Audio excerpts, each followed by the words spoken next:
बहू, यह कहाँ जाने की तैयारी कर रही हो? मनोरमा जी ने अपनी बहू अक्षरा से कहा। अक्षरा, मम्मी जी बताया तो था, सिम्मी का रोका है तो मायके जाना है, उसी के तैयारी कर रही हूँ मैं। कमला दीदी को सब अच्छे से समझा दिया है, और अगर आपको कुछ अलग से कहना हो तो आप कह देना। मनोरमा जी, ये क्या बहू, तुम हर वक्त बस अपने मायके जाने के ही फिराक में रहती हो। अभी बहन के रोके पर जाना है, फिर शादी में इतने ही था तो शादी क्यों की, फिर रहती अपने मायके में। हमें भी कोई ऐसी मिल जाती जिससे हमारी ज़्यादा परवाह होती। अक्षरा, यह कैसी बातें कर रही हैं आप? मम्मी जी, मुझे भी आप लोगों की परवाह है, पर इसका मतलब यह तो नहीं ना कि मैं अपना मायका, जहाँ मैं जन्म लिया पली बढ़ी, उसे ही भूल जाऊं। सगी बहन का रोका है तो मेरा जाना तो बनता ही है ना। भला शादी के बाद मायके से रिश्ता क्यों तोड़ना? मनोरमा जी, देख बहू, हम औरतों के जीवन का यह सबसे बड़ा सच है। शादी के बंधन में उसके पति के साथ जो अटूट बंधन बंध जाता है, उसके बाद सारे रिश्ते उसके आगे कमज़ोर पड़ जाते हैं। पति से उसका वजूद उसका घर बन जाता है। मायके तो बस एक होटल बनकर रह जाता है, जहाँ घूमने 2-4 दिन के लिए गए, खाया पिया, वक्त गुजारा और निकल गए। भला होटल के साथ मोह क्यों रखना? अक्षरा, होटल? मम्मी जी, कितनी आसानी से कह दिया आपने यह बात। होटल बना दिया हमारे बचपन की सारी यादों को। यह आपकी सोच होगी, पर मेरी नहीं। मेरे लिए तो यह घर जितना महत्वपूर्ण है, उतना मेरा मायका भी। और मैं कल अपनी बहन के रोके पे जा रही हूँ। मनोरमा जी, सोच ले, अगर कल गई तो फिर शादी पर जाना नहीं हो पाएगा। और अगर तू सोच रही है कि विक्रम तेरी साइड लेगा तो भूल जा, उसने आज तक कभी मेरी बात नहीं टाली। कहीं ऐसा ना हो मायके के बंधन को निभाने के चक्कर में पति के बांधा गया अटूट बंधन टूटने के करार पर आ जाए। तू क्या समझती है, बाकी बहू की तरह तू भी इस घर में अपना राज चलाएगी और मैं बेचारी बनकर तेरी जी हजूरी करूंगी? कभी नहीं। इस घर में पहले भी मेरी चली।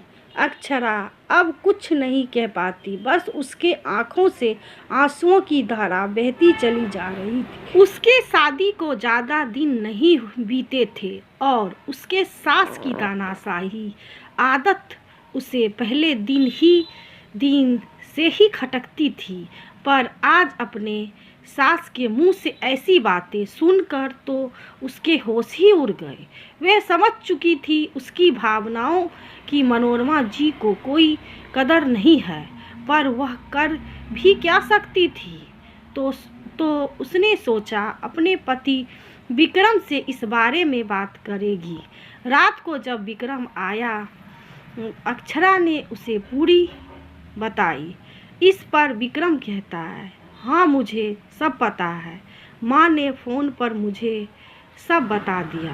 अक्षरा, क्या मम्मी जी ने आपको बता दिया? अच्छा, फिर आप मम्मी जी को समझाते क्यों नहीं? आखिर वह मेरा मायका है, ऐसे कैसे वहाँ ना जाऊँ? विक्रम, अक्षरा, तुम माँ को गलत समझ रही हो।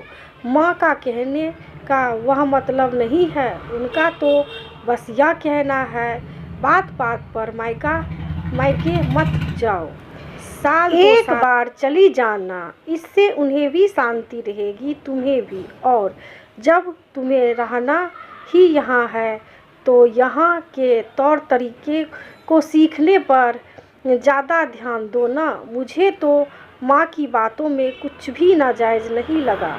अक्षरा विक्रम के मुंह से यह बात सुनकर तंग ही रह गई। एक बार भी इनके ऐसे विचार शादी से पहले पता चल जाता तो कभी यहाँ शादी नहीं करती।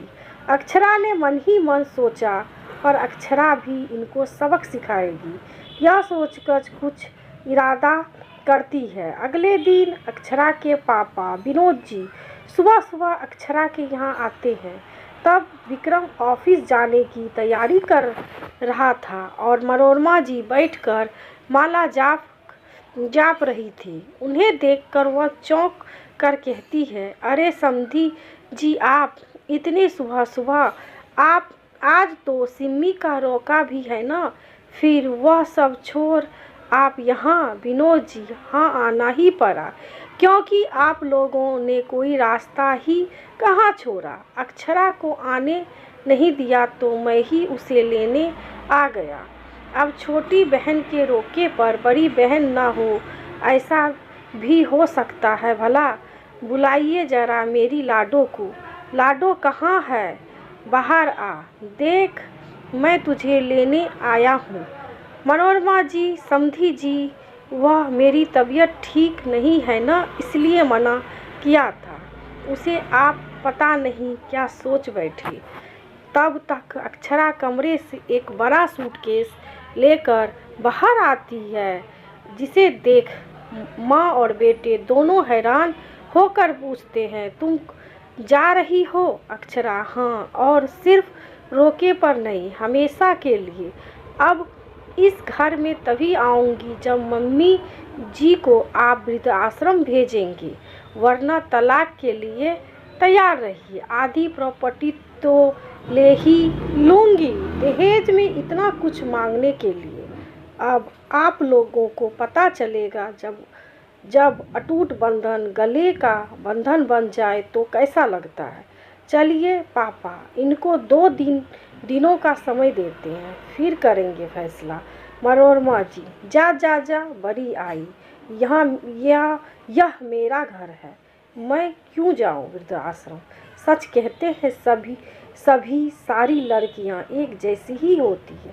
अक्षरा, मम्मी जी, वृद्धाश्रम तो आपको जाना ही पड़ेगा। जब जिन्होंने मुझे जन्म दिया, मैं उनकी सेवा नहीं कर सकती, फिर आप तो मुझे मुफ्त में मिली हैं पति के साथ, आपको मैं क्यों झेलूं? और रही बात इस घर की, वह आपके बेटे के नाम है, तो उस हिसाब से आधा मेरा हुआ। आप कहाँ हैं इन सब में? और आप सुनिए जी, जो इन्हें नहीं भेजा वृद्धाश्रम, फिर अपनी पूरी प्रॉपर्टी का बंटवारा करने के लिए तैयार हो जाइए। मनोरमा जी, सच कहते हैं सभी, आजकल की लड़कियां बस घर तोड़ना ही आती है। जिस घर को इतने सालों से संभालना उन्हें एक पल नहीं लगता, अपने सास ससुर को वहाँ से निकाल फेंकने में। बस यह शादी इसलिए तो करती है, पर मैं तेरे यह इरादे कभी पूरे नहीं होने दूंगी बेटा। तू इसे तलाक दे दे, हमें नहीं चाहिए ऐसी लड़की। मनोरमा जी ने फिर विक्रम से कहा, विक्रम, और फिर तलाक देकर खुद कंगाल हो जाऊं? आपने सुना नहीं इसने अभी अभी क्या कहा? माँ, आजकल औरतों के मामले में कानून बड़ी सख्त हो गई है और उसी का फ़ायदा इन जैसी औरतें उठाती है। माँ, आप लोग यह कोर्ट कचहरी न जाकर आपस में मामला सुलझा ले तो बेहतर होगा। मुझे यह फालतू के कलेश नहीं चाहिए।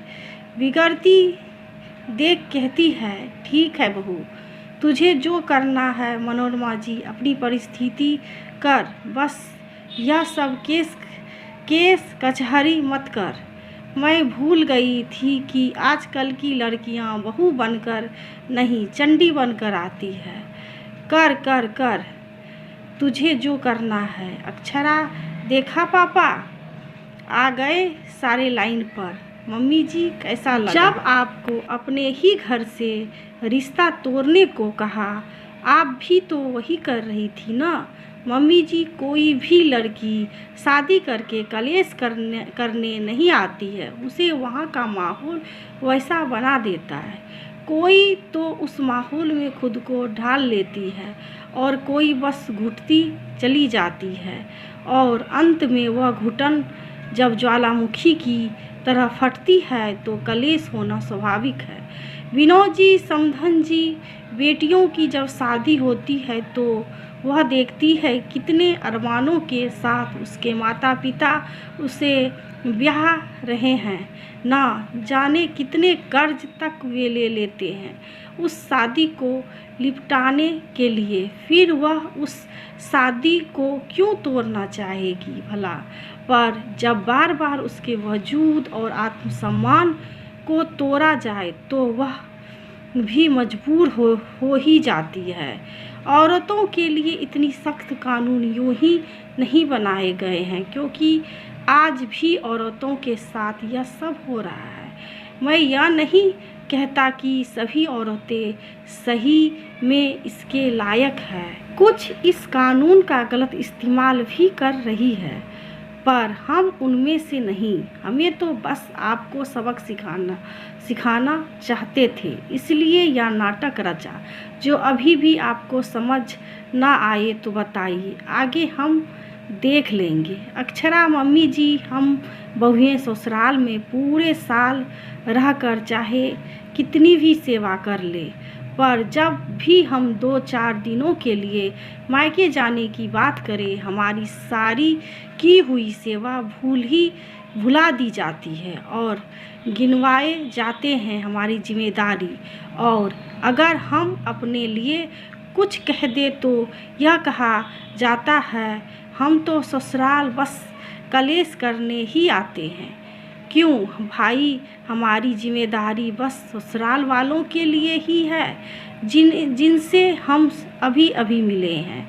उनका क्या, जिन्होंने हमें जन्म दिया, पाला पोसा और इस काबिल बनाया कि आप लोगों की सेवा कर सके, क्या उनके लिए कोई जिम्मेदारी नहीं बनती हमारी? एक तरफ तो आप चाहते हैं कि आपका बेटा बहू आपकी सेवा करे और दूसरी तरफ जब एक बेटी अपने माता पिता की सेवा करने के बारे में सोचती है तो फिर आप लोगों के छाती पर सांप लौटने लगते हैं। एक पराई लड़की आप लोगों का अपने माता पिता की तरह सेवा करती है, तब तो आप कहते हैं यह उसका धर्म है। पर कभी यह तो आप लोग अपने बेटों को नहीं सिखाते हैं कि एक जमाई भी अपने सास ससुर की वैसे ही सेवा करे। यह उसका धर्म क्यों नहीं? आज मैं भी चाहती तो बाकी औरतों की तरह चुपचाप रहकर इसे अपनी तकदीर मान लेती, पर यह अगर मैंने आज किया तो यह हम औरतों की तकदीर बन जाएगी। किसी को तो आवाज़ उठानी पड़ेगी ना। मनोरमा जी और विक्रम चुपचाप वहाँ खड़े अक्षरा की बातें सुनते हैं। उनकी नज़रें भी नीची थी, पर शायद बदलाव आया या नहीं यह कहना जरा मुश्किल है। पर अक्षरा ने भी ठान रखा था कि उसे आगे क्या करना है। आशा करती हूँ ये कहानी आपको पसंद आई होगी। पसंद आए तो लाइक करिएगा, सब्सक्राइब करिएगा, शेयर करिएगा दोस्तों। वीडियो देखने के लिए आप सभी दोस्तों का धन्यवाद। Thank you.